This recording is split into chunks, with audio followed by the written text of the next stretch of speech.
Jadi sehingga enzim sitrase ini kita sebut sebagai katalis. Sitrat itu dengan apa? Assalamualaikum warahmatullahi wabarakatuh.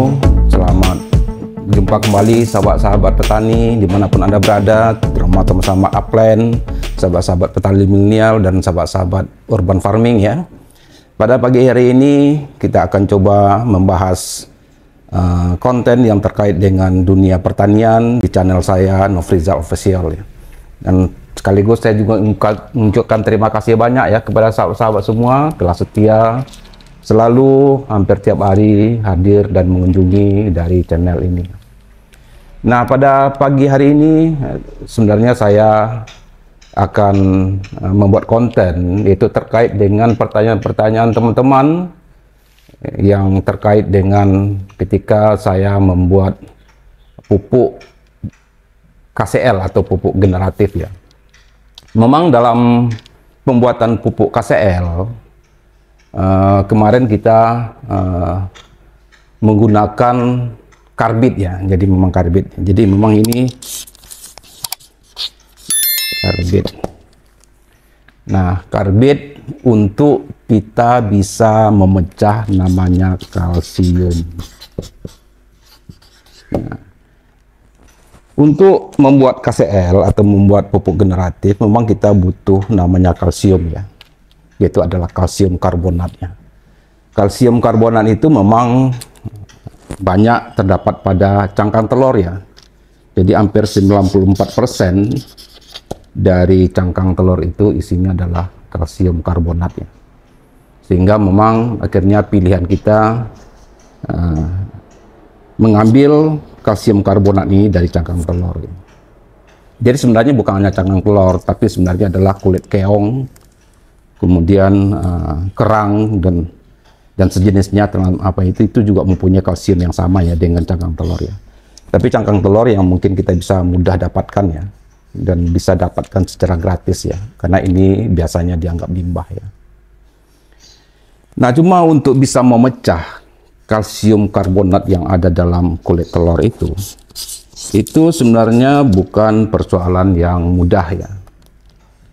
Karena kalau secara alami itu mungkin bisa bulanan atau bisa tahunan ya agar kalsium itu bisa terpecah ya. Nah, salah satu senyawa yang bisa memecah dari kalsium karbonat itu adalah asam ya, atau dalam dunia kimia itu disebut dengan asam kuat ya, atau asam tinggi ya.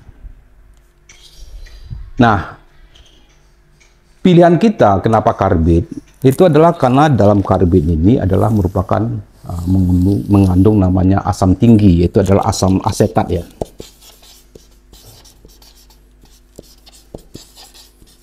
Asam asetat. Nah, asam asetat inilah nanti yang akan bisa mengurai ya kalsium karbonat yang ada di sini. Nah, namanya memang walaupun karbit ini adalah terbuat dari batu-batuan ya, batu-batuan gunung yang dibakar ya.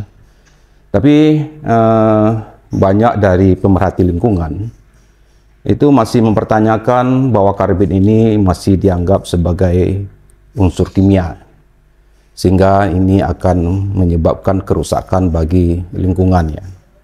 Sehingga penggunaan karbit dalam dunia pertanian sekarang ini masih debatable ya. Jadi masih perdebatan yang dalam ya. Nah, lalu sekarang jadi pertanyaan kita, apakah tidak ada cara lain ya? Bagaimana kita bisa mengurai kalsium karbonat yang ada dalam cangkang telur ini dalam bentuk lain dengan tidak menggunakan karbit ya. Jadi memang saya berpikir panjang ya untuk bisa memahami ini ya, atau menggantinya dengan konsep lain. Nah, tapi sebenarnya selama unsurnya masih asam, itu kita bisa memecah kalsium karbonat ini. Nah, jadi salah satu pilihan bagi kita adalah dengan menggunakan asam yang jenis lain, yaitu adalah asam sitrat. Atau biasanya kawan-kawan menggunakan asam-asam yang kuat lainnya itu adalah biasanya menggunakan asam yang terdapat pada cuka, biasanya digunakan. Nah, tapi sebenarnya asam cuka pun juga banyak juga ditentang ya oleh bagian pemerhati kawan-kawan di dunia organik ya. Karena dianggap asam cuka itu adalah masih merupakan asam yang kuat dan itu adalah masih menggunakan unsur kimia, katanya. Nah, walaupun sebenarnya asam cuka itu sama sekali bukanlah unsur kimia ya. Nah, pilihan lain itu adalah kita kembali kepada penggunaan asam yang lebih alami, yaitu adalah menggunakan asam jeruk nipis atau asam lemon. Nah, jadi sebenarnya dengan menggunakan asam lemon, kita juga bisa memecah yang namanya kalsium karbonat yang ada dalam cangkang telur. Tapi dengan suatu syarat ya, bahwa cangkang telur itu betul-betul dalam partikel yang kecil. Jadi artinya betul-betul harus kita haluskan seperti bubuk. Nah, kalau seandainya konsep itu kita bisa digunakan, maka kita akan bisa memecahnya dengan menggunakan asam lemon ini. Nah, sekarang bagaimana cara kita untuk bisa memecah asam lemon itu? Nah, tentunya yang perlu kita pahami dulu, apakah mungkin kita bisa memecah atau tidak. Kemudian apa yang terjadi, reaksi kimia apa yang terjadi dari asam lemon itu. Kita harus lihat dulu unsur ya. Pertama, kita harus memahami dulu unsur yang ada pada kulit telur ya. Nah, jadi unsur yang ada di kulit telur itu, pertama itu kulit telur itu mempunyai kalsium karbonat ya. Kalsium karbonat. Nah, kalsium karbonat inilah nanti yang akan menjadi perangsang atau pemicu untuk pembungaan atau pembuahan di fase-fase generatif di tanaman. Sebenarnya unsur ini yang paling penting kita dapatkan ya. Yang kedua itu adalah dalam kulit telur ini mengandung namanya lemak ya. Nah, lemak ini juga harus dipecah ya, karena di kulit telur itu. Karena mungkin kalsium hanya dipecah tanpa memecah lemak. Semuanya itu harus beriringan ya. Nah, kemudian yang juga ada di kulit telur itu ada enzim sebenarnya. Namanya enzim lipase. Nah, jadi sebenarnya enzim lipase ini berfungsinya adalah untuk pengurai atau pemecah lemak ini ya. Jadi guna enzim ini adalah untuk memecah dinding sel, terutama di lemak ini. Jadi makanya buat cangkang telur itu secara lama-kelamaan juga akan pecah hancur sendiri ya sebenarnya. Yaitu akan dipecah oleh enzim ini ya. Tapi proses itu akan lama. Prosesnya akan lama. Nah, sekarang bagaimana dengan unsur yang ada ini adalah unsur kulit telur, yang kemudian ada unsur yang ada pada lemon ya. Ada lemon.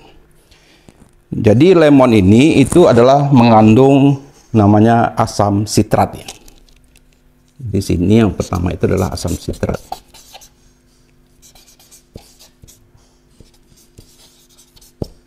Asam sitrat ya. Kemudian dalam lemon pun dia juga mempunyai enzim sebenarnya di sini. Enzim citrease.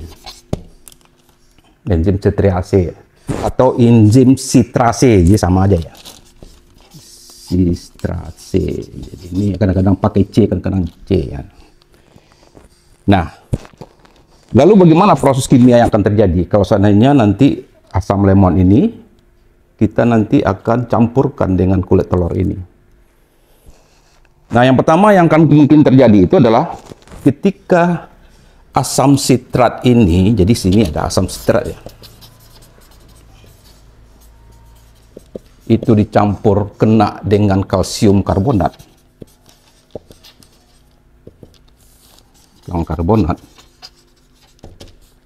Maka dia akan bereaksi kimia di sini. Itu dia akan mengeluarkan karbon dioksida ya.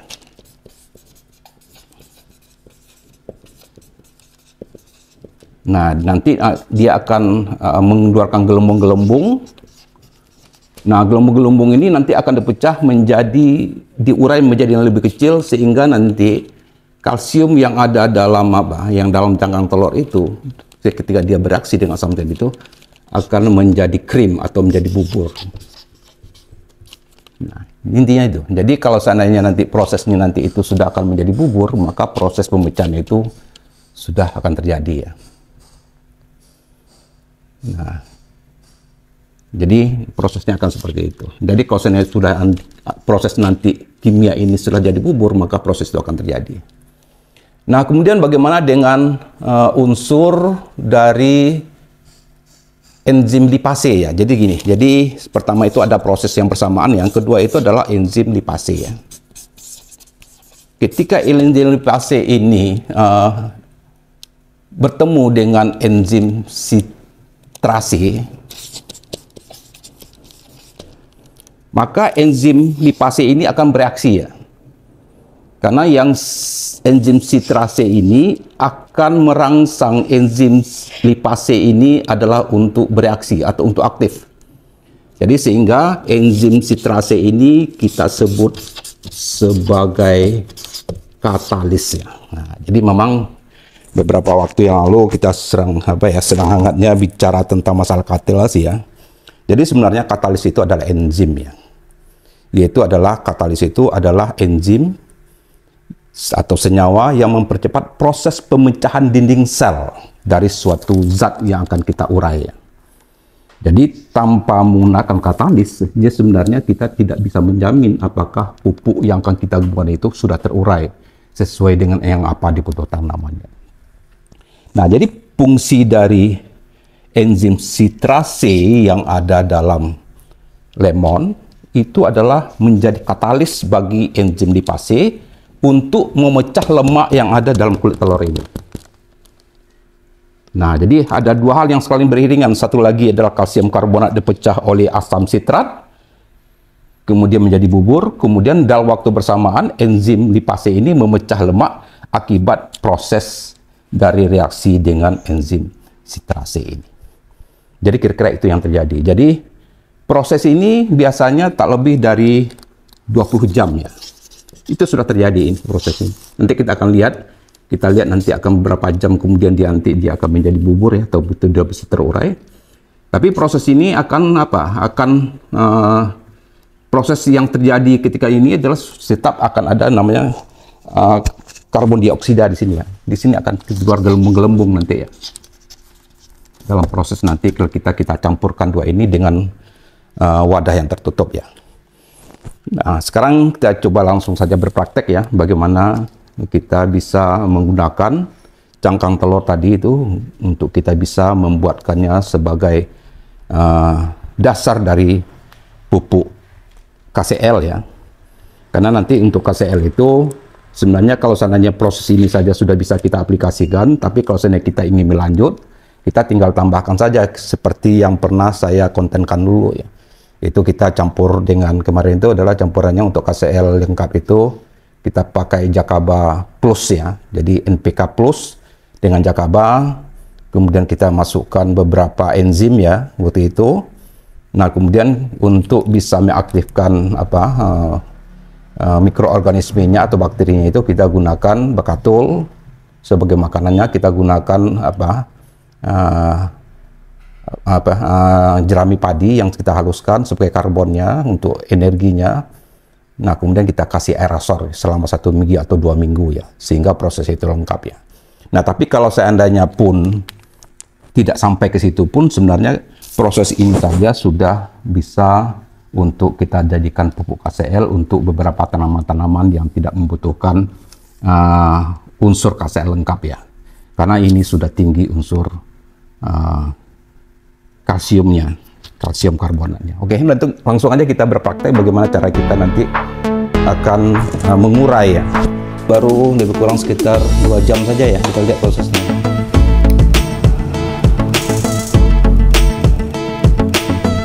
Jadi cangkang telur tadi itu yang seru itu sekarang tuh sudah berubah